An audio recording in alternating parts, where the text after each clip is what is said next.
गुरुर्ब्रह्मा गुरुर्विष्णू गुरुर्देवो महेश्वरः गुरु साक्षात् परब्रह्म तस्मै श्री गुरवे नमः.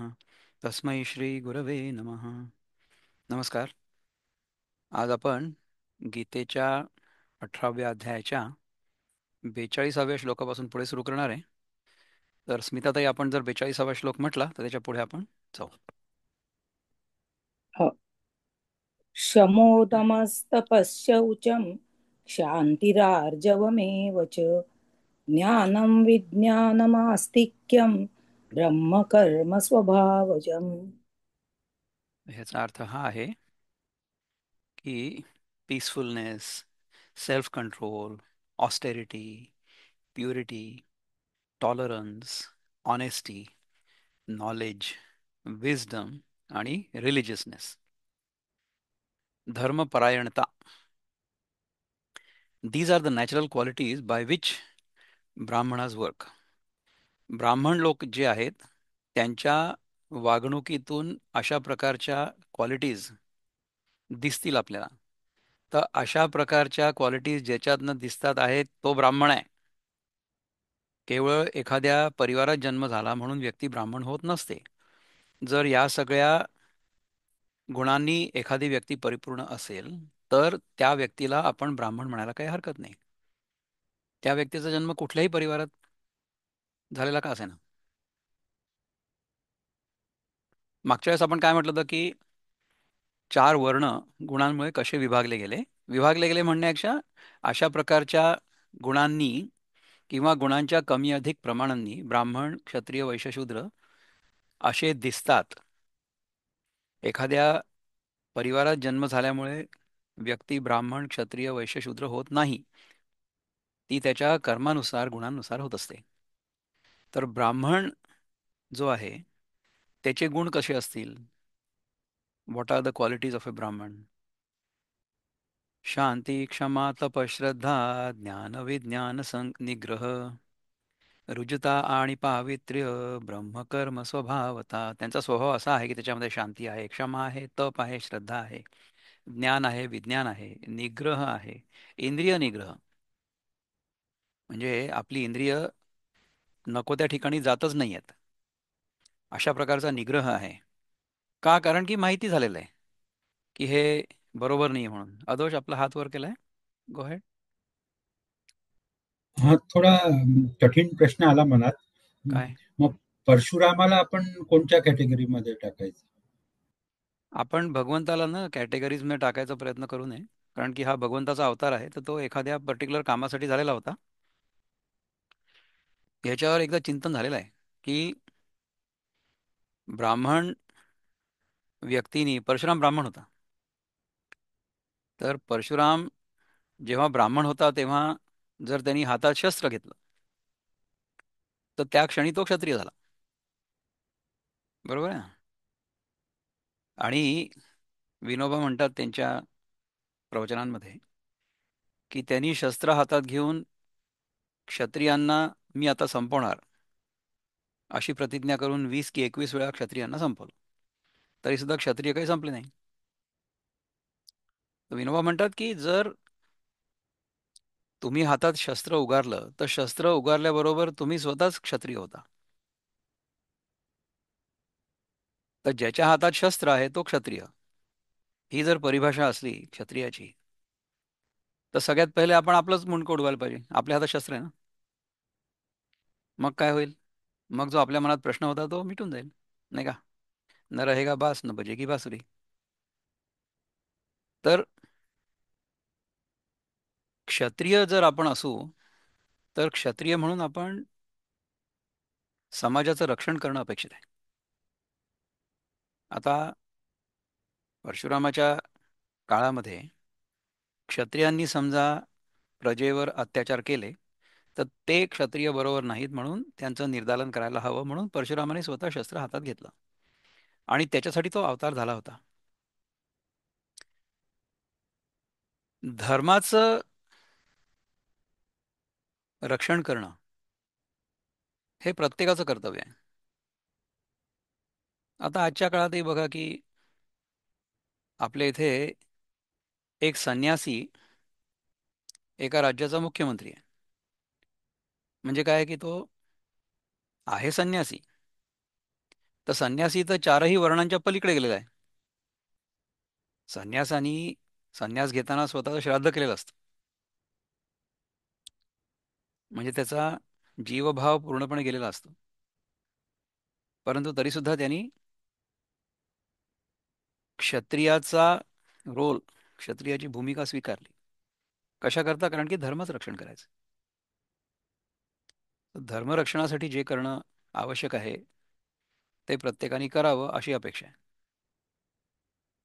त्यामुळे ज्या क्षणी एखादा संन्यासी मुख्यमंत्री होतो तेव्हा तो संन्यासी न राहता क्षत्रियाचा रोल, क्षत्रियाचा वेश, क्षत्रियाची भूमिका वठवतोय. तर भूमिकेवरनं ठरत असतं की आपण कोण आहोत. तर आपण जर स्वतःच्या परिवाराचं किंवा स्वतःच्या शरीराचं, स्वतःच्या देशाचं रक्षण केलं तर त्या क्षणी आपण ब्राह्मण घरात जन्माला आलेलो असलो तरी सुद्धा आपण क्षत्रियच असतो. आणि जी व्यक्ती ह्या सगळ्या गुणांना प्रगट करत असेल आपल्या आयुष्यामध्ये, ती व्यक्ती कर्मानी आणि गुणांनी ब्राह्मण आहे. मागच्या चिंतनानंतर कोणीतरी एक विचार व्यक्त केला की वर्ण मानणं हा अपराध आहे किंवा गुन्हा आहे किंवा वर्ण मानू नये. तर वर्ण आपल्या मानण्या न मानण्यावरून नष्ट होतील का? अनेक व्यक्ती ज्या आपल्याला दिसतात जगामध्ये, त्या व्यक्ती कुठले ना कुठले गुण प्रगट करत राहतीलच. तर कुठले गुण प्रगट होत आहेत एखाद्या व्यक्तीमार्फत, त्यानुसार ती व्यक्ती ब्राह्मण, क्षत्रिय, वैश्य किंवा शूद्र आहे असं वर्णन केलं जातं. वर्ण हा वर्ण नसून वर्ण न आहे. वर्ण हे मनुष्याचं वर्णन आहे. जाती आपल्या सगळ्यांची एक आहे. आपण कित्येक वेळा ह्याच्यावर विचार केलेला आहे. त्यामुळे आपण लोक कुठल्या कॅटेगरीमध्ये आहेत त्याच्यापेक्षा आपण कुठल्या कॅटेगरीमध्ये आहोत आणि कुठल्या कॅटेगरीमध्ये राहू इच्छितो हे स्वतः ठरवायचं. आपल्या इथे चढाओढ लागलेली आहे की मी मागास आहे असं डिक्लेअर करा. म्हणजे काय की मला विशेष सवलती मिळतील. आपला हा देश एकमेव असेल की ज्याच्यामध्ये लोक स्वतःला मागास म्हणवून घेण्यामध्ये धन्यता मानतात. तर आपण मानावं किंवा नाही मानावं हे आपल्या प्रत्येकावर अवलंबून आहे. तर आपल्या देशामध्ये जर समान आचारसंहिता किंवा समान नियम असले सगळ्यांसाठी, आणि जर आपण स्वतःला धर्मनिरपेक्ष समजत असलो, तर याचा अर्थ हा आहे की आपण कुठल्याही धर्माला, पंथाला विशेष सवलती द्यायला नको. पण आता ते द्यायच्या किंवा किंवा नाही द्यायच्या हा राजकारणी लोकांचा प्रश्न आहे आणि त्याच्यावर राजकारण होतं. तर त्याच्यासाठी आपण काही नाही करू शकत. आपण आपल्या मनातनं भेदभाव पूर्णपणे नष्ट होतो आहे किंवा नाही हे स्वतः बघावं. इतर लोक काय करतात किंवा इतर लोकांची कॅटेगरी कुठली याच्या भानगडीत आपण न पडलेलं बरं आहे. तर आपल्याला अद्वैताचा अभ्यास करायचा असेल तर अदोष आपल्या प्रश्नाचं उत्तर मिळालं का समाधानकारक? मिळालं. अं, आपण गीतेचा असा अभ्यास करतोय की स्वतःला सुधरवायचं आणि बाकी ऍब्सोल्युटली. गीतेचा अभ्यास आपण समाजाला सुधारण्यासाठी करत नाहीये. ही समाजसेवा नाही. इथे आपण स्वतःला सुधारवायचा प्रयत्न करतोय. उद्धरेत आत्मनात्मानं नात्मानं अवसादयेत आत्मैव ह्यात्मनो बंधुर आत्मैव रिपुरात्मना. ज्याला जसं बुद्धी असेल तो तसं वागेल. हो. आपण आपली बुद्धी सकर्माला लावून स्वतःला सुधरवायचं एवढं येस. मला समजलं. करेक्ट. तर असं आहे की जगाला आपण सुधरवू शकत नाही. जगाला आपण सुधारण्याच्या भानगडीत पडायची काही गरज नाही आहे. आपण जर स्वतः सुधारलो तर आपण सुधारलेले बघून इतर लोक प्रेरणा घेतील आणि स्वतः सुधारायचा प्रयत्न करतील. आणि जोपर्यंत स्वयंप्रेरणेने व्यक्ती स्वतःला बदलू बघत नाही तोपर्यंत त्या व्यक्तीचा विकास नाही होऊ शकत. आपण जबरदस्ती कुणाचा विकास नाही करू शकत. म्हणजे इंग्रजीमध्ये सुद्धा एक म्हण आहे की God helps those who help themselves. आपण जर स्वतःची मदत नाही केली तर ईश्वरी शक्ती देखील आपल्याला मदत करू शकत नाही, असं आहे. सो आपण आपण कुठे आहोत, आपण किती पाण्यात आहोत आणि आपल्याला कसं बाहेर जायचंय ह्याचा विचार करावा माणसाने. समाज जसा आहे तसा आहे. जर प्रत्येक व्यक्ती सुधारली, जर मी ठीक राहिलो, तुम्ही सगळे लोक ठीक राहिले, तर समाज आपोआप ठीक राहील ना. समाजाला सुधरवायची वेगळ्यांनी काही करायची गरज नाही. Okay, let's get back to Gita. शांती, क्षमा, तप, श्रद्धा, ज्ञान, विज्ञान, निग्रह, रुजुता आणि पावित्र्य आणि ब्रह्मकर्म ह्या सगळ्या गोष्टी जर स्वभावतः होत असतील, असा ज्याचा स्वभाव असेल, तर ती व्यक्ती ब्राह्मण आहे असं आपण समजायला हरकत नाही. त्यानंतर मुक्त छंदामध्ये काय म्हणतात आपले बंधू किशोर कुलकर्णी? शौच, आर्जव, तप, ज्ञान, धीर, दम, शम, विज्ञान, आस्तिक्य, कर्मे सकळिक ब्राह्मणाची स्वाभाविक. ही सगळी कर्म ब्राह्मणाकडनं स्वाभाविक सहज होतील. त्याच्यामध्ये त्याला आनंद पण मिळेल आणि त्याच्यामध्ये कठीण नाही वाटणार काय करायला. नियंत्री मनासी तपा आचरिती दमी इंद्रिया आर्जवी शुद्धी शांती. जसे ज्ञान विज्ञान आस्तिक्य धर्म स्वभावे असे ब्राह्मणाचे कर्म. अशा प्रकारची कर्म जी आहेत, ज्यांच्या जीवनात आपल्याला दिसतात, त्या व्यक्ती ब्राह्मण आहेत असं आपण समजायला पाहिजे.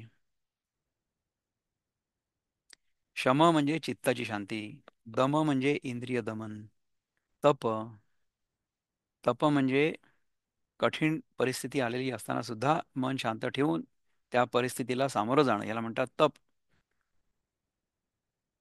त्याला तितिक्षा पण म्हणतात.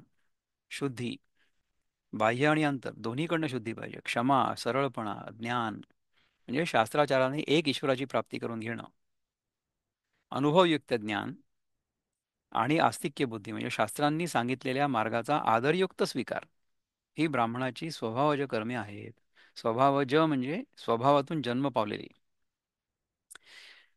तरी सर्वेंद्रियांची आवृत्ती घेऊनी आपुल्या हाती बुद्धी आत्मया मिळे एकांती प्रिया जैसी.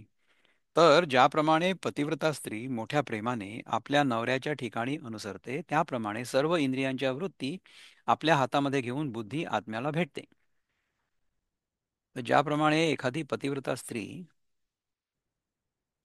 सासरी आल्यानंतर, नवऱ्याच्या घरी आल्यानंतर त्या घरातल्या सगळ्या चालीरीती व्यवस्थित आत्मसात करते, अंगीकारते आणि त्यांचा अवलंब करते जीवनामध्ये, म्हणजे ती त्या सासरच्या वातावरणामध्ये पूर्णपणे मिसळून जाते.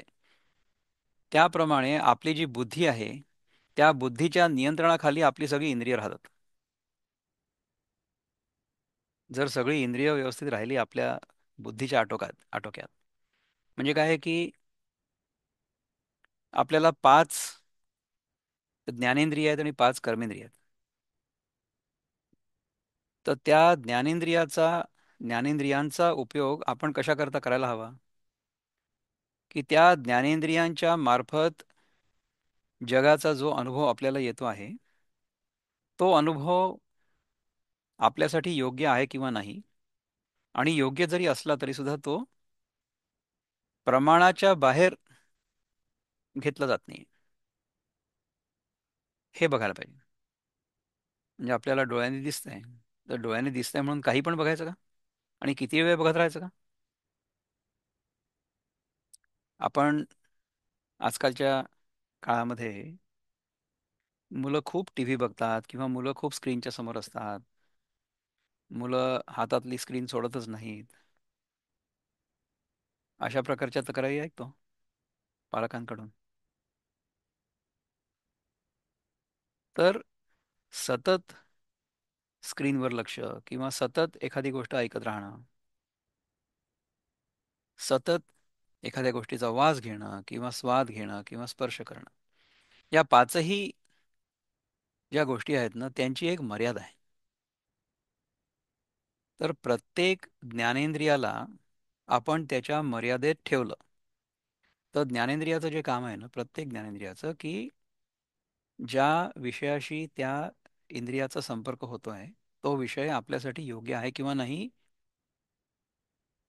हे ठरवायचं फक्त बस. म्हणजे जिभेने समजा आपल्याला चव कळते, तर चव घेतल्याबरोबर आपल्याला हे कळायला पाहिजे की ही वस्तू आपल्यासाठी योग्य आहे किंवा नाही. तेवढंच सांगण्याचं काम आहे. परंतु आपण काय करतो की त्या जिभेचा वापर, जीभ म्हणजे रसनेंद्रिय, तिचा वापर आपण याच्यासाठी करतो की त्या जिभेवर एखादी वस्तू ठेवल्यानंतर जर चांगली लागली तर आपण तिचा स्वाद जास्त घ्यायचा विचार करतो किंवा प्रयत्न करतो किंवा घेतो सुद्धा. तर समजा मला श्रीखंड आवडत असेल, तर मी नुसतं श्रीखंडच खाऊन जेवण करीन का आपलं?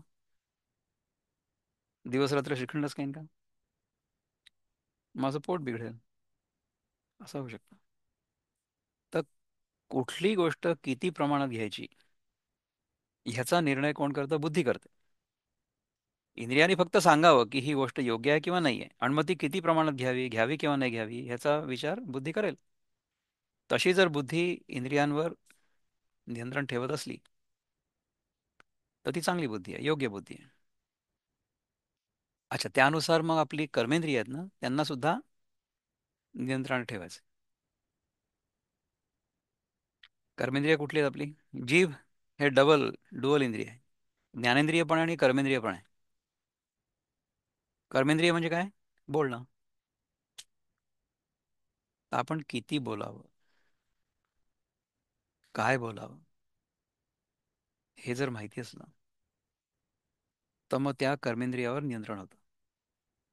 काहीही बोलण्यापूर्वी ना एकदा स्वतःला विचारावं की हे बोलण्याची खरंच गरज आहे का? 99 वेळा 100 पैकी असं आपल्याला उत्तर मिळेल आपल्या आतूनच की हे बोलायची काही गरज नाही. आणि नसेल तर नका बोलू. आमचे स्वामीजी एक गोष्ट सांगतात गमतीशीर. ते काय म्हणतात की त्यांना तर अनेक लोक भेटतात ना, तर काही काही बायका, म्हणजे त्यांनी अर्थात हे स्वतः ऐकलं असेल म्हणून सांगतात, कहना नहीं चाहिए लेकिन वो पड़ोसी की बहू हमारी बहू से बहुत अच्छी है, असं एखादी बाई सांगते. माझ्या शेजारणीची सून माझ्या सुनेपेक्षा जास्त चांगली आहे. म्हणायला नको असं, पण खरं तर म्हणायला नको, पण शेजारणीची सून माझ्या सुनेपेक्षा जास्त चांगली आहे. तेव्हा स्वामीजी म्हणतात की, म्हणजे असं त्यांनी प्रत्यक्ष म्हटलंय किंवा नाही मला माहित नाही, परंतु मनात म्हटलं असेल की अरे महारानी, अगर कहना नहीं चाहिए तो फिर चुप क्यों नहीं बैठती. म्हणजे जर म्हणायला नको तर मग का बरं बोलतेस, चुप का नाही बसत? तर असं जर आपण कुठलाही शब्द आपल्या तोंडातून निघण्यापूर्वी स्वतःला जर विचारलं की हा शब्द माझ्या तोंडातनं बाहेर निघणं योग्य आहे का, याची गरज आहे का, आणि याचं उत्तर जर नाही असेल, म्हणजे नाहीच असंच उत्तर असेल 99 वेळा 100 पैकी, नका बोलू मग. गरज असेल तेव्हा बोला, नाही तर नका बोलू. तर हे झालं त्या कर्मेंद्रियाचं दमन, control over your sense organs और ऑर्गन्स ऑफ ॲक्शन. हात पाय आहेत आपले, हं? आणि जननेंद्रिय आणि गुदद्वार, म्हणजे excretory organs, reproductive organs, hands, legs and tongue. तर ह्या सगळ्या इंद्रियांना त्यांच्या योग्य उपयोगासाठीच फक्त वापरणं, ह्याला म्हणतात दमन.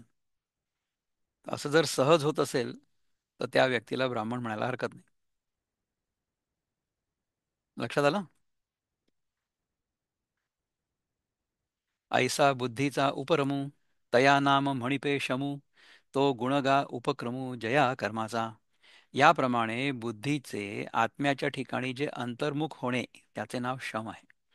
म्हणजे बुद्धी जर आत्म्याच्या ठिकाणी अंतर्मुख झाली तर त्याला शम म्हणतात, म्हणजे मन शांत झालं. तो शम हा ब्राह्मण वर्णाचा पहिला गुण आहे. मन शांत असणं, बुद्धी अंतर्मुख असणं, बुद्धी जगाकडे बहिर्मुख नसणं, हा ब्राह्मणत्वाचा पहिला गुण आहे. आणि बाह्येंद्रियाचे धेंडे, पिटोनी विधीचे निदंडे, नेदिजे अधर्माकडे कहीची जावो. आणि बाह्य इंद्रियांचे समुदाय विधीच्या दंडाने पिटून त्यांना अधर्माकडे कधीच जाऊ न देणं. विधीच्या दंडाने म्हणजे काय की विधीचा दंड म्हणजे काय? दंड म्हणजे दंडुका, बंबू आजकालच्या भाषेमध्ये. विधी म्हणजे शास्त्र. शास्त्रानुसार सगळ्या कर्मेंद्रियांनी आचरण करणं हे अपेक्षित आहे. तर हे जर आपण करत असू सहजपणे तर आपण ब्राह्मण आहोत. तो पैगा क्षमा विरजा दमू गुण जेथ दुजा आणि स्वधर्माची या वोजा जिणे जे का. अरे अर्जुना, तो क्षमाला सहाय्य करणारा दम हा ज्या ब्राह्मणाच्या कर्मात दुसरा गुण आहे आणि स्वधर्माच्या रीतीने जे जगणं आहे तो ब्राह्मण आहे. सटवीची येराती न विसंबिजे जेवी वाती तैसा ईश्वर निर्णयो चित्ती वाहणे सदा. त्याचप्रमाणे सटवीच्या म्हणजे पाचवीच्या रात्री दिव्याला जसं विसरत नाहीत त्याप्रमाणे ईश्वराविषयी विचार चित्तात बाळगणं. तर पंचमीच्या दिवशी दिवा विझू नये अशी अपेक्षा असावी कदाचित. तर ज्याप्रमाणे आपण तो दिवा तेवत ठेवतो त्याप्रमाणे ईश्वराचा वास माझ्या हृदयात आहे हे नेहमी लक्षात ठेवणं कुठलंही कर्म करत असताना हा ब्राह्मणाचा गुण आहे. तया नाम तप ते तिजया गुणाचे रूप आणि शौचही निष्पाप द्विविध जेथ. ज्याला तप असं नाव आहे आणि हे तिसऱ्या गुणाचं स्वरूप आहे. आणि पापरहित शौच देखील ज्या कर्मात दोन प्रकारचा आहे. हं? तप असं नाव आहे. तप म्हणजे तुम्हाला सांगितलंय की तप या शब्दाचा अर्थ ना तापमान वाढवणं असा होतो. तप म्हणजे ज्यांनी तापमान वाढतं. आता बघा की समजा आपल्या घरी अव्हन आहे ना, अव्हन. त्या अव्हनमध्ये आपण स्वयंपाक करतो. म्हणजे काही गोष्टी बेक वगैरे करतो. आज आमच्या इथे सध्यावरती एक बनाना ब्रेड बेक होते. आपण जेव्हा अनेक गोष्टी अशा बेक करतो तेव्हा त्या अन्नामधनं निघणारे जे धूर वगैरे असतात ना ते असे त्याच्या भिंतीला वगैरे चिकटतात अवनच्या. तर काही दिवसानंतर समजा अशी पोटं जर जमा झालेली असतील त्या अवनच्या भिंतींवर तर मग त्याला स्वच्छ करण्याचा उपाय काय? स्वच्छ करण्याचा उपाय असा आहे की ते अव्हन हायेस्ट टेम्परेचरवर लावायचं पण त्यात टाकायचं काहीच नाही आणि ते चालवायचं काही वेळ. म्हणजे मग काय होतं की जे सगळी पोटं लागलेली असतात ना ती सगळी हवेत विरून जातात आणि त्यांची वाफ होते. They get completely destroyed. आपल्या इथे देखील ह्याला म्हणतात अग्निसंस्कार. अग्नीने जर संस्कार केला तर काही उरतच नाही ना. सगळ्याच्या सगळं संपवू शकणारा अग्नी आहे. तर त्याला म्हणतात तप. तप म्हणजे काय माहिती आहे का की जर निग्रहपूर्वक आपण आपलं जीवन चालवलं तर आपल्यामधले जे दुर्गुण आहेत ते दुर्गुण असे नष्ट होतील. ह्याला म्हणतात तप. आणि पापरहित शौच देखील ज्या कर्मात दोन प्रकारचं आहे. पापरहित शौच म्हणजे कुठल्याही कर्मातनं पाप होत नाही, म्हणजे इतरांचं अकल्याण होत नाही किंवा आपल्या हातून सुद्धा स्वतःला अपायकारक अशी काही गोष्ट घडत नाहीये. तर हे दोन प्रकारचं तप. पापरहित शौच कुठलं आहे? मन भाव शुद्धी भरले अंग क्रिया अलंकारिले ऐसे सबाह्य जियाले साजरे जे का. मन निर्विकारपणे भरलेलं आणि शरीर विहित कर्मांच्या आचरणाने सुशोभित झालेलं असं जे आत बाहेर चांगलं जगणं. म्हणजे मन स्वच्छ आहे, मन शांत आहे, मनामध्ये विकार नाही आहेत, मनामध्ये स्वार्थी भाव नाही आहे,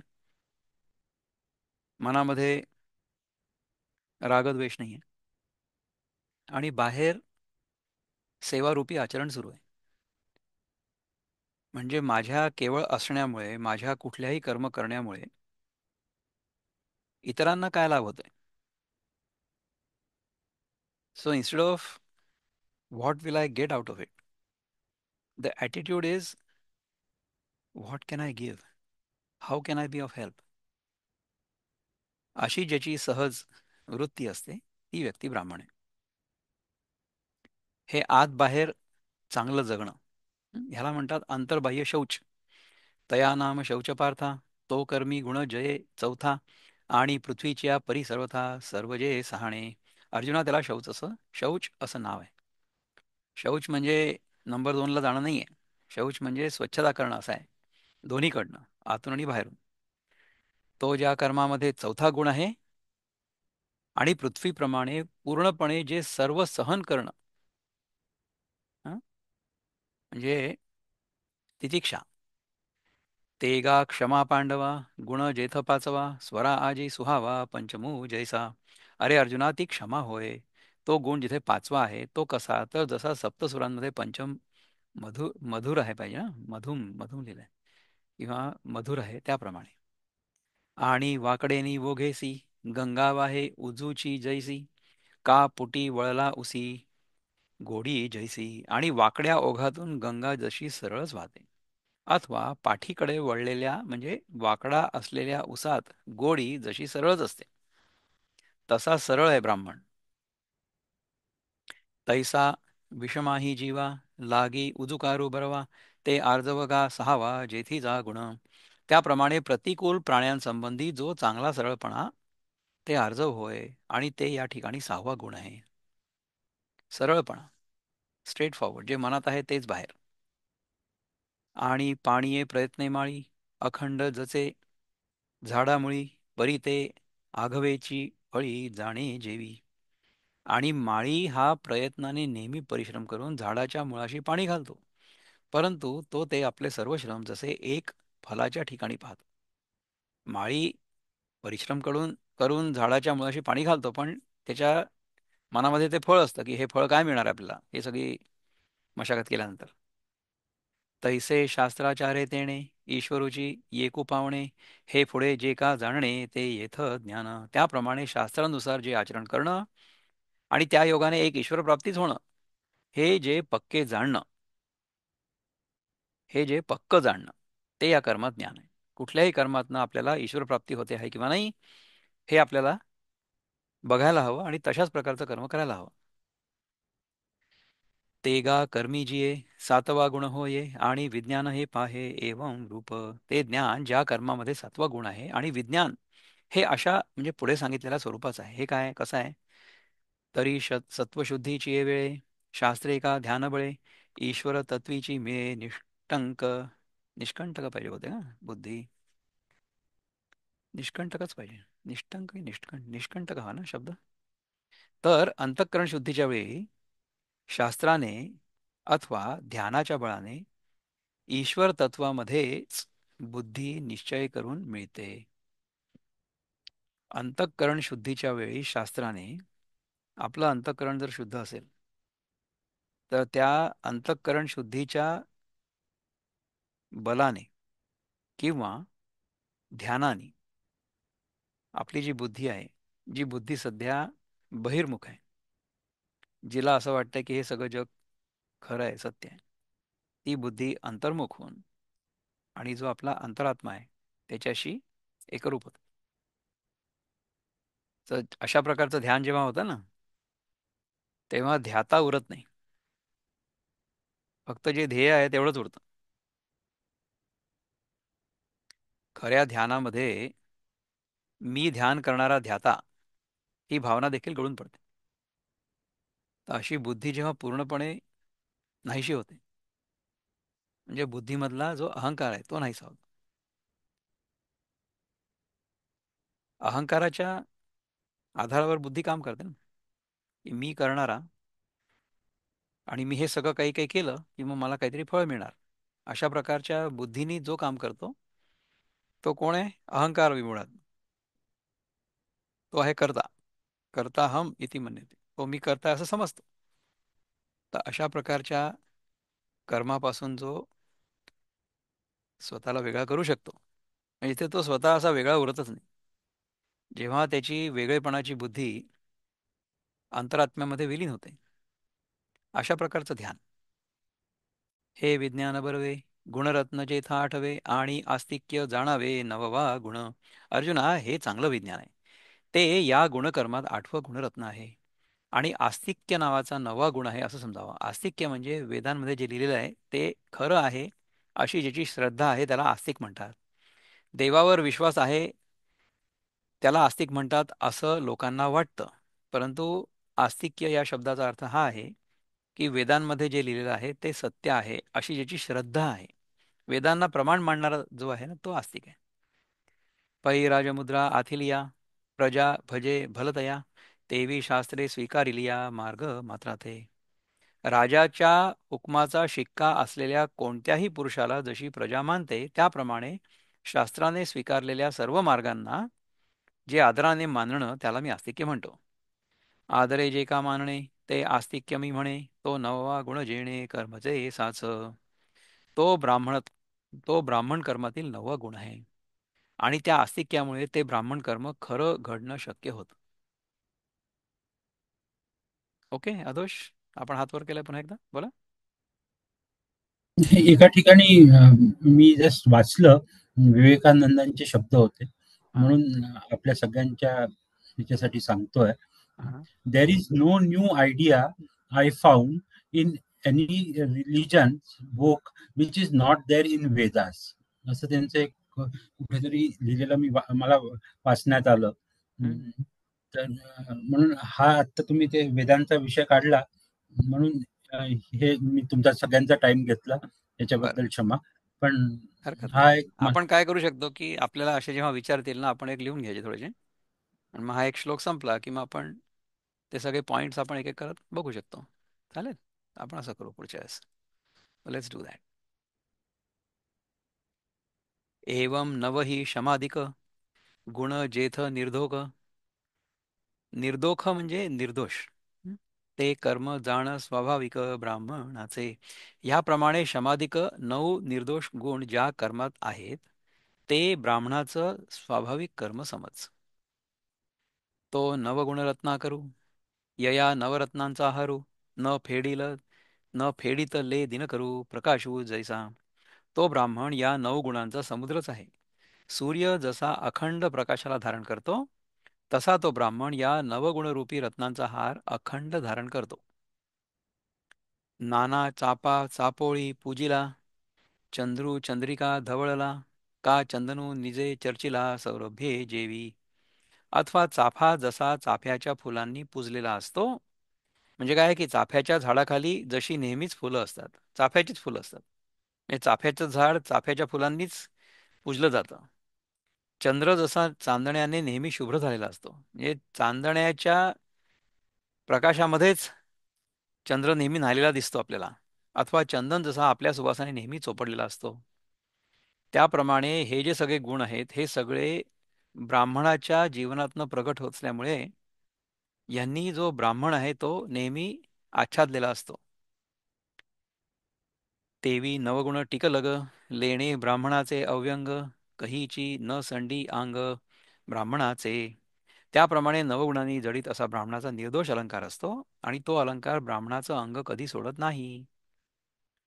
आता उचित जे क्षत्रिया तेही कर्म धनंजया सांगो ऐक प्रज्ञेचिया भरोवरी. तर आता अर्जुना, क्षत्रियाला जे योग्य कर्म आहे तेही सांगतो, तर तो बुद्धीच्या सामुग्रीने ते तो ऐक. आतापर्यंत आपण ब्राह्मणत्वाचे जे 9 गुण बघितले त्याच्यापैकी जर एखादा गुण समजला नसला किंवा ह्याच्याबद्दल जर काही प्रश्न असले किंवा ह्याच्याबद्दल जर काही विचार व्यक्त करायचे असले तर आपण करू शकता. नाही तर मग आपण पलीकडचा क्षत्रियाचा श्लोक बघू काय आहे ते. तर स्नेहाताई आपण आल्यात का? Sneha, are you there? हा नसेल तर आहे. आहे. हो, गुड, वेलकम. पहिला श्लोक स्मिता त्यांनी म्हटला होता, आता दुसरा श्लोक आपण म्हणा. तर ह्याच्यानंतरचं मी ओपन करतो पेज 43 नंबर, बोला.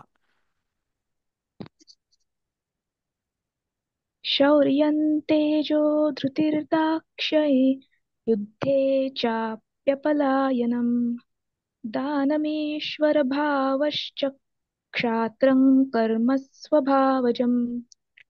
ऑसम ऑसम ऑसम, खूप सुंदर म्हटलं. Heroism, power, determination, resourcefulness, courage in battle, generosity, and leadership are the natural qualities of work for the Kshatriyas. तर अशा प्रकारचे गुण जर आपल्याला आढळले एखाद्या व्यक्तीमध्ये तर ती व्यक्ती क्षत्रिय आहे असं समजावं. क्षत्रिय किंवा कुठल्याही परिवारात जन्म झालेला आहे म्हणून ती व्यक्ती क्षत्रिय आहे असं समजू नये. शौर्य धैर्य प्रजा रक्षा युद्धी ही अपलायन दातृत्व दक्षता तेज क्षात्र कर्म स्वभावता. शौर्य आहे, धैर्य आहे, प्रजारक्षा आहे आणि युद्धी ही अपलायन म्हणजे की समजा युद्ध होत असेल तिथनं पळून नाही जाणार. दातृत्व आहे, दक्षता आहे, तेज आहे, क्षात्रकर्म आहे. हे सगळं क्षात्रकर्म जे आहे ना ते स्वभावजत आहे. स्वभावतः तसंच ते कर्म होणार. मुक्तछंदामध्ये काय म्हणतात? शौर्य तेज धृती तसे ज्ञान दान दास्य दाक्ष. दाक्ष म्हणजे दक्षता. लढणे पाय रोवून ईश्वर कर्म ही कर्मे सकळिक क्षत्रियाची जाण स्वाभाविक. ही सगळीच्या सगळी कर्म जी आहे ही क्षत्रियाला स्वाभाविक होतात. जसे शौर्य कौशल्य ही अस्त्रशस्त्र रणी ही नसावी भीती तीळ मात्र करी दान पाळूनिही राजधर्म स्वभावे असे क्षत्रियांचे ची कर्म. शौर्य कौशल्य अस्त्रशस्त्र रणी ही नसावी भीती तीळ मात्र. रणांगणावर आल्यानंतर पळून जाणार नाही. करी दान पाळूनही राजधर्म. राजधर्म पाळून दान करणार. उगीचच्या उगीच कोणालाही दान देणार नाही की हे माझ्या ओळखीचा आहे म्हणून मी याला दान दिलं किंवा हा माझी स्तुती करतो म्हणून याला दान दिलं. अशा प्रकारचा राजा नाही आहे मी. स्वभावे असे क्षत्रियांचेही कर्म. त्याच्यानंतर ज्ञानदेव महाराज काय म्हणतात बघूया. हं? शौर्य तेज म्हणजे पाणीदारपणा, धैर्य दक्षता, युद्धामध्ये परांमुख न होणं, दातृत्व आणि ईश्वरभाव ही क्षत्रियाची स्वभावज कर्मे आहेत. तरी भानुआ तेजे नापेक्षी जेवी विरजे का सिंहे न पाहिजे जावळ या. हा सूर्य प्रकाशाच्या बाबतीत दुसऱ्याची अपेक्षा करत नाही. अथवा सिंह जसा शिकारीच्या बाबतीत सोबतीची अपेक्षा करत नाही, तो स्वतःच करतो. असा असतो क्षत्रिय. ऐसा स्वयंभू जो जीवे लाठू सावा ये वीण उद्भटू ते शौर्य गा जेथ श्रेष्ठू पहिला गुण. तसा जो स्वभावतःच अंगानेच जोरकस आणि सहाय्याशिवाय उत्कर्षास आलेला आहे असा जो शौर्य नावाचा श्रेष्ठ गुण अर्जुना तो क्षत्रियाच्या गुणातील पहिला गुण होय. आणि सूर्याचे निप्रतापे कोडीही नक्षत्र हारपे ना तो तरी न लोपे सचंद्री तिही. आणि सूर्याच्या प्रकाशाच्या सामर्थ्याने कोट्यावधी देखील नक्षत्रे निस्तेज होतात. परंतु ती कोट्यावधी नक्षत्रे जरी चंद्रासह असली तरी त्यांच्याकडून तो सूर्य जसा निस्तेज होत नाही त्याप्रमाणे क्षत्रिय आहे. तो स्वतःच्या तेजामध्ये तेजपुंज असतो. तैसेनी आपुले प्रौढी गुणे जगा या विस्मयो देणे आपण तरी न क्षोभणे काय असे नाही. त्याप्रमाणे आपल्या सामर्थ्याने आणि गुणाने ह्या जगाला चकित करून टाकणे आणि आपली तर कशानेही चलबिचल न होऊ देणे असा क्षत्रिय. ते प्रागल्भ्य रूप तेजा प्रागल्भ्य ते प्रागल्भ्य रूप तेजा म्हणजे ज्याचं रूप प्रगल्भ आहे असा, ज्याच्या तेजाचं रूप प्रगल्भ आहे. जिये कर्मी गुण तुझा आणि धीरू जो तिजा जेथीचा गुण. ते पाणीदारपणा रूप तेज ज्या क्षत्रियाच्या कर्मात दुसरा गुण आहे. आणि तिसरा गुण कोण आहे कुठला आहे तो धैर्य धीरू. याचं ट्रान्सलेशन दिलंच नाही यांनी. वरी पडली आकाश बुद्धीचे डोळे मानस झाकी ना ते परियेस धैर्य जेथे. आकाश कोसळून अंगावर पडलं तरी देखील मनाकडून बुद्धीचे डोळे झाकले जात नाहीत. धैर्याने त्याला तोंड देणार. ते या क्षत्रिय कर्मात धैर्य होय. आणि पाणी होका भलते तुके परी ते जिणोनी पद्मफाके का आकाश उंचिया जिंके आवडे तया ते. आणि पाणी वाटेल तितकं खोल असो परंतु त्या पाण्यावर वर येऊन ते कमल विकासते अथवा आकाश हे उंचीच्या कामी वाटेल त्याला जिंकते. तशा प्रकारे क्षत्रिय आहे की जो नेहमी जे काही कर्म हातात घेईल ते यशस्वीरित्या पार पाडतो.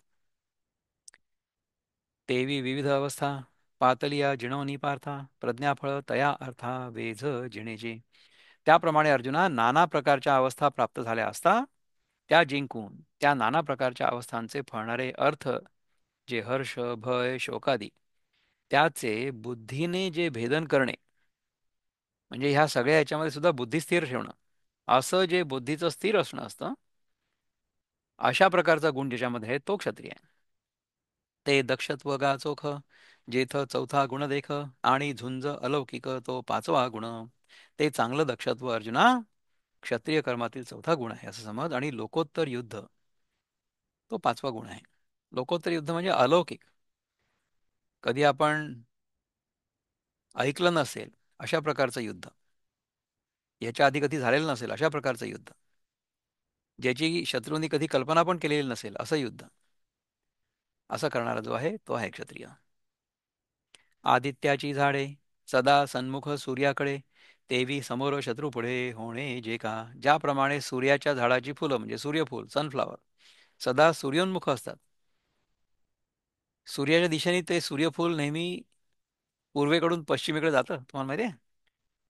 त्याप्रमाणे शत्रू पुढे नेहमी समोर होणं म्हणजे शत्रूला कधीही पाठ न दाखवणं, हा क्षत्रियाचा गुण आहे. माहेवणी प्रयत्नेसी चुकविणे सेजे जैसी, रिपू पाठी निधिजे तैसी समरांगणी. ज्याप्रमाणे गरोदर स्त्रीला तिच्या पतीने आपल्या अंथरुणावर येऊ देण्याचं हर प्रयत्न करून टाळावं, त्याप्रमाणे युद्धभूमीवर असताना आपली पाठ शत्रूला दाखवण्याचं टाळावं. युद्धभूमीवरनं आपण कधीही पळून जाऊ नये. हा क्षत्रियाचे या आचारी, पाचवा गुणेंद्रू अवधारी, चहू पुरुषार्था शिरी भक्ती जैसी. अर्जुना ऐक, धर्म अर्थादी चार पुरुषार्थांच्या वरही त्याच्या वरचढ जशी भक्ती एक पाचवी आहे, त्याप्रमाणे क्षत्रियाच्या आचारातील हा सर्वश्रेष्ठ असा पाचवा गुण आहे. हं? कुठला गुण आहे की युद्धभूमीवरनं पळून नाही जाणार, धैर्य. आणि जालेनी फुले फळे शाखिया जैसी मोकळे, का उदार परिमळे पद्मा करू. आणि ज्याप्रमाणे वृक्ष आपल्या आलेल्या फुलाफळांच्या बाबतीत उदार असतात, म्हणजे काय की फुलं फळं आली की ते त्यांना दान करतात, अथवा कमलांचे समुदाय आपला सुवास देण्यात उदार असतात, तसा क्षत्रिय आपल्याकडून नेहमी समाजाची सेवा होईल याच्यासाठी तत्पर असतो. नाना आवडीचे मापे चांदणे भलतेणे घेपे, पुढलांचे संकल्पे तैसे जे देणे. अथवा वाटेल त्याला हवं तितकं चांदणं जसं घेता येतं, त्याप्रमाणे दुसऱ्याच्या इच्छेप्रमाणे त्याला हवं ते जे देणं. ते उमपगा दान, जेथ सहावे गुणरत्न, आणि आज्ञे एका यतन होणे जे का. ते अपरिमित दान, जिथे म्हणजे ज्या क्षत्रियाच्या कर्मात सहावं गुणरत्न आहे, आणि आज्ञेला जे एकच ठिकाण होतं, आज्ञेला जे एकच ठिकाण होणं म्हणजे ज्याची आज्ञा सर्वांनी ऐकणं. क्षत्रियाची आज्ञा सर्वजण ऐकतील, म्हणजे ज्याची आज्ञा सर्वजण ऐकतील असा जो आहे तो क्षत्रिय आहे. पोषोनी अवयवा आपुले, करविजती मानविले, तेवी पालणे लोभविले जग जे भोगणे. आपले हस्तपादादी अवयव पोसून, म्हणजे आपले हातपाय जे आहेत अवयव ते पोसून आपल्या पसंतीप्रमाणे त्यांच्याकडून जसं काम करून घेता येतं, त्याप्रमाणे आपल्या पालन करण्याच्या योगाने म्हणजे कौशल्याने ज्या प्रजेमध्ये आपल्याविषयी प्रेम उत्पन्न झालं आहे, अशा प्रजेचा उपभोग घेणं. तया नाम ईश्वर भावो, जो सर्व सामर्थ्याचा ठावो, तो गुणाजी राहो सातवा जेथ. त्याचे म्हणजे त्याचे नाव ईश्वर भाव म्हणजे नियामक शक्ती होय, आणि तो सर्व सामर्थ्याचं ठिकाण आहे. तो ईश्वर भाव क्षत्रियाच्या आचारात सातवा गुण असून तो सर्व गुणांचा राजा आहे. आपण बघा पुष्कळ वेळा हे चिंतन केलेलं आहे की ईश्वर म्हणजे काय. तर ईश्वर म्हणजे हे जग ज्या बुद्धीच्या किंवा शक्तीच्या आधारावर व्यवस्थित चालतं, ती शक्ती, ती बुद्धी म्हणजे ईश्वर आहे, असं आपण त्याला नाव दिले आहे. ईश्वर कोण असं जर नाव कोणाचं असेल तर तो ईश्वर नाही आहे. ईश्वर नावाचं नाव नाव पण असतं ना हे लोकांचं. आमच्या ओळखीचे एक होते ईश्वरचंद्र, ईश्वरचंद्र विद्यासागर म्हणून पण एक होते ना. He was a political leader और ही वॉज अन ऑथर.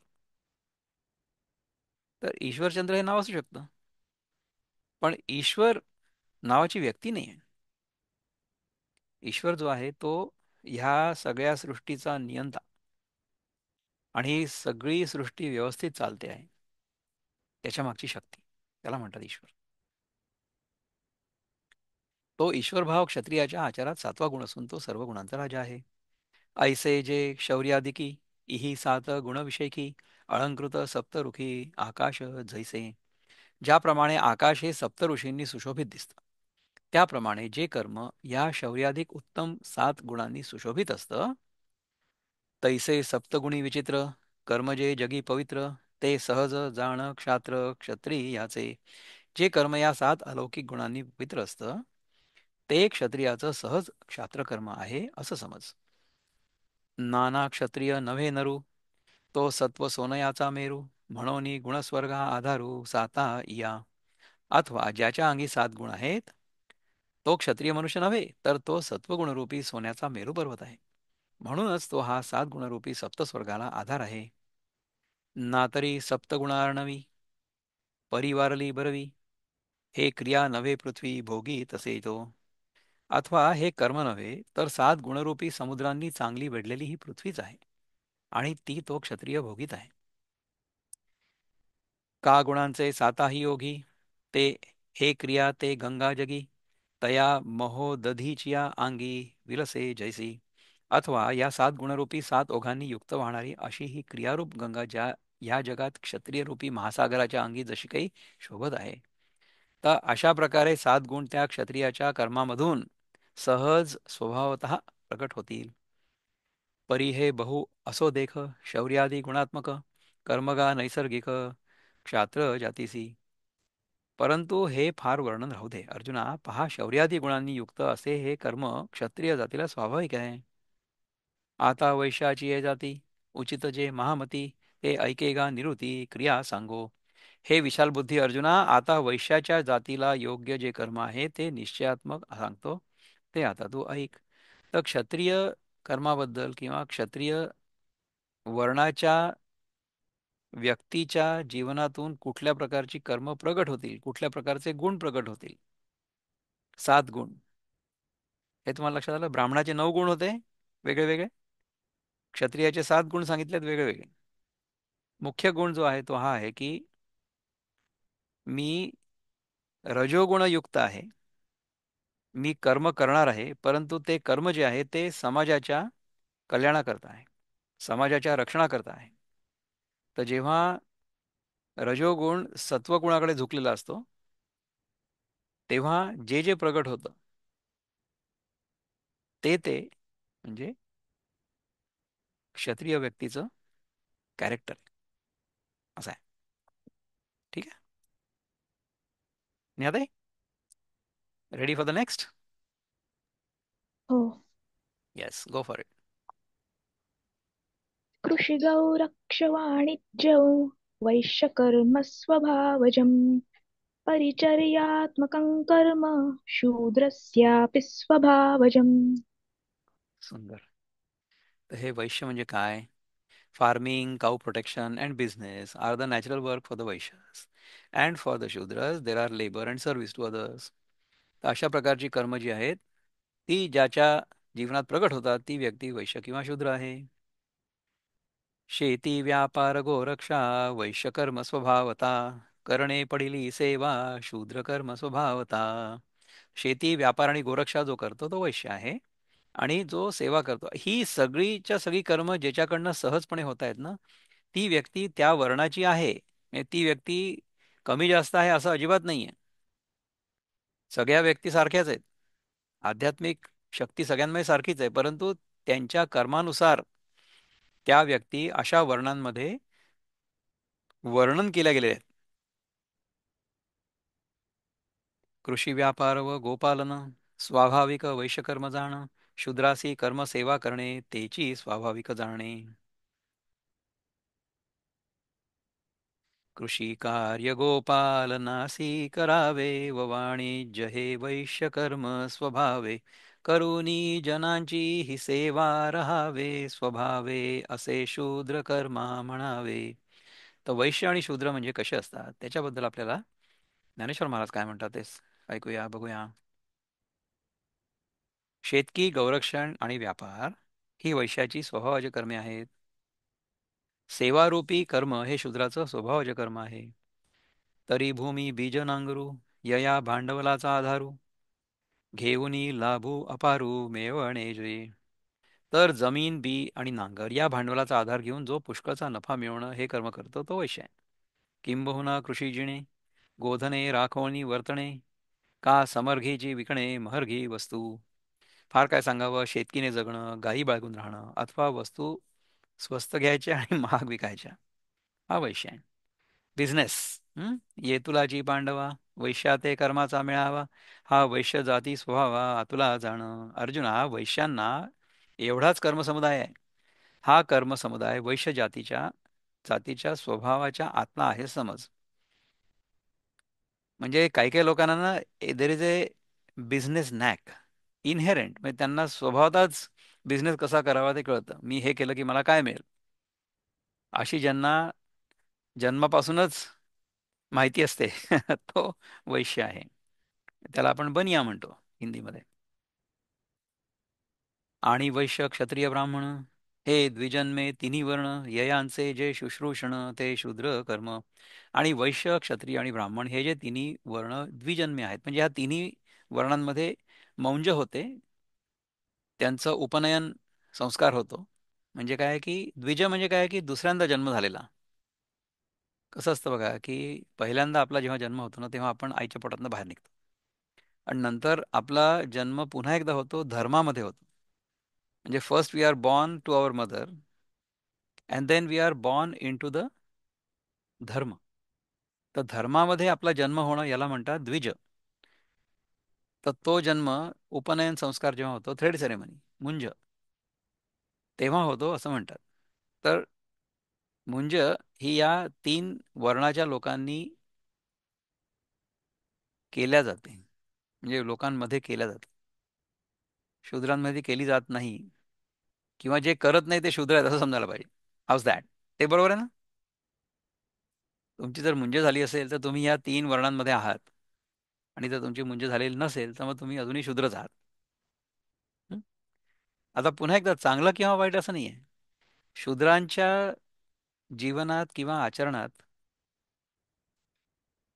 कुठली कर्म आपल्याला प्रगट होताना दिसतील याचा अर्थ ती कर्म किंवा ती व्यक्ती निकृष्ट आहे किंवा खालच्या दर्जाची आहे असं समजणं अयोग्य आहे. ठीक आहे ना? आता शूद्र म्हणजे काय ते बघूया आपण. पै द्विज सेवे परवते. वैश्य क्षत्रिय ब्राह्मण हे तिन्ही वर्ण द्विजन्मे आहेत, यांची सेवा करणं ते शूद्राचं कर्म आहे. पै द्विज सेवे परवते धावणे नाही शूद्राते एवं चतुर्वर्णो चित्ते दाविली कर्मे. द्विज सेवे पलीकडे शूद्राला जाणं नाही म्हणजे कर्म करणं नाही आणि त्याच्यावरती जबाबदारी पण नाही. याप्रमाणे चार वर्णांना योग्य अशी कर्मे मी तुला दाखवली किंवा सांगितली. तर अशा प्रकारे आपण अनेक प्रकारची कर्म, अनेक प्रकारचे गुण हे चारही वर्णांच्या लोकांमध्ये व्यक्तींमध्ये कसे असतात ते बघितले. तर ह्याच्याबद्दल तुम्हाला जर काही विचार व्यक्त करायचे असतील किंवा तुम्हाला जर काही प्रश्न असतील तर आपण अनम्यूट करून विचारू शकता. समीरजी, आपला व्हिडिओ सुरू कन्फ्युजन आहे. झालेला आहे त्यामुळे आपण बोला. तर शूद्र हे खूप वादावादीचं म्हणजे सध्या भारतामध्ये शूद्र लोकांनी सेवा करावी म्हणजे शूद्र लोकांनी सेवाच करावी असं आहे का, की ज्याच्यावरती जी वेळ येईल समजा शूद्र व्हायची किंवा अशी सेवा करायची त्यांनी ते नियमित पालन करावं. म्हणजे उदाहरण आता मी एका डिफेन्स साईटवरती होतो खूप पूर्वी इंजिनियर म्हणून, पण तिथं खूप असं कचरा गिर वगैरे धूळ होती. तिथं लिटरली मला झाडू मारावा लागायचा, रुमालच घेऊन ते सगळं साफ करावं लागायचं आणि थोडा पट्टा पण मारावा लागायचा. कॉर्पोरेट याच्यामध्ये साईट होता तर तो तिथं खूप कचरा जर असायचा तोच सगळं साफ करायचो मी, टेबल मी साफ करायचो. तर मग याला आपण नेमपणे शूद्र कर्म करणं आलं आपल्यावर जरी आली हा, तर ती मग पार ह्याचा अर्थ पाडली म्हणून आपण आपण तेव्हा आता शूद्र म्हणजे ठीक आहे, मला लक्षात करायचं आलं ते. तर शूद्र. हा. आपण समजा अशा प्रकारचं कर्म केलं तर आपण शूद्र होतो का? आणि याचं उत्तर हो असंच आहे. तर जर आपण म्हणजे तशा प्रकारचं कर्म केलं. शूद्र लोक जे जन्मतात शूद्र जे जन्मतात कुळामध्ये त्यांनी मग ब्राह्मण आणि वैश्य आणि क्षत्रिय व्हायचंच नाही किंवा प्रयत्न करायचाच नाही असं असतं का? असं की अजिबातच नाहीये. म्हणजे असं अजिबातच नाहीये. हे जे वर्ण आहेत ना, हे वर्ण एच्ड इन स्टोन असं नाहीये. म्हणजे हे तुम्ही जन्माला आले एखाद्या परिवारामध्ये म्हणजे तुम्ही शूद्र झाले म्हणजे तुम्ही जन्मभर शूद्रच राहाल असं नाही आहे. असं अजिबात नाही आहे. आणि असं हा असू पण नाही. असं असू पण नाही. म्हणजे आता ह्याच्याच तर मध्ये हीच तर खरी समस्या आहे आपली. आपली समस्या ही आहे की आपल्याला जेव्हा जे काम करण्याची गरज असते तेव्हा ते काम आपण न करता हे काम कुणाचं आहे असा विचार करतो आणि मग हे काम माझं नाही आहे त्यामुळे मी हे करणार नाही. हे काम तर ह्याचं आहे मग ते काम तो करेल. मग हे काम मी का करू? हे काम मी केलं तर मग मी आहे त्याच्याशा खालती चालला जाईन वगैरे अशा प्रकारचे भ्रम जे आपल्या डोक्यात असतात ना ते भ्रम चुकीचे आहेत. अरे रोजच्या दिवसभराच्या कामामध्ये सुद्धा आपण सगळ्यात पहिले शूद्रच असतो सकाळी. जेव्हा आपण स्वतःला स्वच्छ करतो आपण पहिले दात घासतो, तोंडावर पाणी मारतो, नंतर शौचाला जातो, आपला पार्श्वभाग स्वच्छ करतो. ही सगळी कर्म करत असताना आपण स्वतः शूद्र असतो है ना. त्याच्यानंतर आपण जेव्हा हे चिंतन करायला बसतो तेव्हा आपणच ब्राह्मण असतो. त्याच्यानंतर आपण जेव्हा हम्म. नोकरी करायला जातो आणि नोकरी करायला गेल्यानंतर मी काम केल्यानंतर मला अमुक पगार मिळेल अशी अपेक्षा असते तेव्हा आपण वैश्य असतो. आणि आता कुठलं राहिलं? क्षत्रिय राहिला नाही. क्षत्रिय म्हणजे आपण स्वतःचं रक्षण तर करतो हा ना. कोणी आपल्याला समजा एक हा थप्पड मारली किंवा थप्पड मारायला हात वर केला तर आपण त्यांचा हात धरणार नाही का? तर म्हणजे आपण क्षत्रिय असतो. स्नेहाताई आपण अनम्यूट केलेलं आहे बोला. नाही, चुकून झालं. अच्छा अच्छा मला वाटलं तुला काही बोलायचंय. बोलू शकतो आपण असं काही नाही की आपल्याला जर ब्राह्मण क्षत्रिय वैश्य शूद्र हे जर बरोबर कळलेलं असेल तर आपणच हे चारही वर्ण असतो हे आपल्याला कळायला पाहिजे. आणि आपणच जर हे चारही वर्ण असलो तर मग आपण एखाद्या व्यक्तीला ती खालच्या जातीची आहे वगैरे वगैरे अशा प्रकारच्या विचारांनी किंवा अशा प्रकारच्या ॲटिट्यूडनी वाईट नाही वागू शकणार. आता पहा हे समीर दादा आपले जे आहेत इन ते शॉर्ट स्वतः त्यांच्या बोला समीर दादा. In short, Bhagavad Gita is not dictating that Shudra Varna should continuously and always work for the good of Brahmins and Kshatriya and Vaishyas. असा त्याचा नाही अर्थ नाही हे बघा करेक्ट. समीर ह्याच्यामध्ये जे अभिप्रेत आहे ते सांगतो की अशा प्रकारची ज्यांची सहज स्वभावजः वृत्ती असते ज्याला सेवेमध्ये आनंद आहे आणि ज्याला बाकीच्या गोष्टी करायची क्षमता नाहीये पात्रता नाहीये किंवा इच्छा पण नाहीये ती व्यक्ती कर्मानी आणि ॲटिट्यूडनी शूद्र आहे. की मला राज्य करायचं नाहीये, मला खूप जास्त विचार करायचा नाहीये, मला बिझनेस करायचा नाहीये, मला सेवा तर करता येते तर ती मी सेवा आनंदाने करतोय. त्याच्यामध्ये सुद्धा जसं मागच्या वेळेस आपण म्हटलं होतं ना की कुठलंही कर्म करत असताना धर्माचं बंधन पाळणं आवश्यक आहे. कुठलंही कर्म करत असताना धर्माचं बंधन पाळणं आवश्यक आहे. त्यामुळे धर्मपालना एवढा सत्वगुण चारही वर्णांमध्ये अपेक्षित आहे. ब्राह्मण वर्णामध्ये सत्वगुण 90% 95%, रजोगुण अगदी थोडासा आहे आणि तमोगुण नाही के बराबर असं आहे. तर अशा प्रकारे जशा प्रकारचे गुण ज्या ज्या कर्मांमधनं ज्या व्यक्तीच्या जीवनातल्या कर्मांमधनं प्रगट होत असतील तशा प्रकारे ती व्यक्ती त्या कर्मानुसार त्या वर्णातली आहे असं वर्णन केलं जाऊ शकतं. एवढंच आहे फक्त वर्णाचं काम. त्याच्यापेक्षा जास्त ह्याच्यामध्ये वी हा शुड नॉट रीड इट. अच्छा. If you read more than that into it then you will get into quarrels then you will fight with each other. मग तुम्ही लोकांशी हम्म. झगडा कराल की मी ब्राह्मण आहे तू शूद्र आहे मग झालं. किंवा तुम्ही ब्राह्मण आहे का मग मी तुम्हाला पाहून घेईन. हे असं नाही. हे राजकारणी लोक करतात ज्यामुळे समाजामध्ये दुरावा निर्माण होईल समाजामध्ये तेढ निर्माण होईल. ते कर्म पापकर्म आहे आणि ज्यामुळे समाजामध्ये हम्म. सामंजस्य निर्माण होईल एकी निर्माण होईल ते कर्म पुण्यकर्म आहे असं आहे. बोला आदोष, आपण आपला हात वर केलेला आहे, बोला. ह्याच्यात दासगणू महाराजांनी खूप छान सांगितलंय गजानन महाराजांच्या पोथीत. हा. तर त्याच्यात लिहिलंय, गीतेचा अर्थ कर्मफळ लावी बाय गंगाधर. हा. ऑब्विसली त्याचा रेफरन्स टिळकांवरच येतो. हो, येतो ना. हं. तर टिळकांना, त्यांना गजानन महाराजांना अंदाज होता की टिळकांना सजा होईल आणि त्यांना तुरुंगात जावं लागेल आणि तिथे मोठं कार्य होईल म्हणून प्रसादी पाठवलं.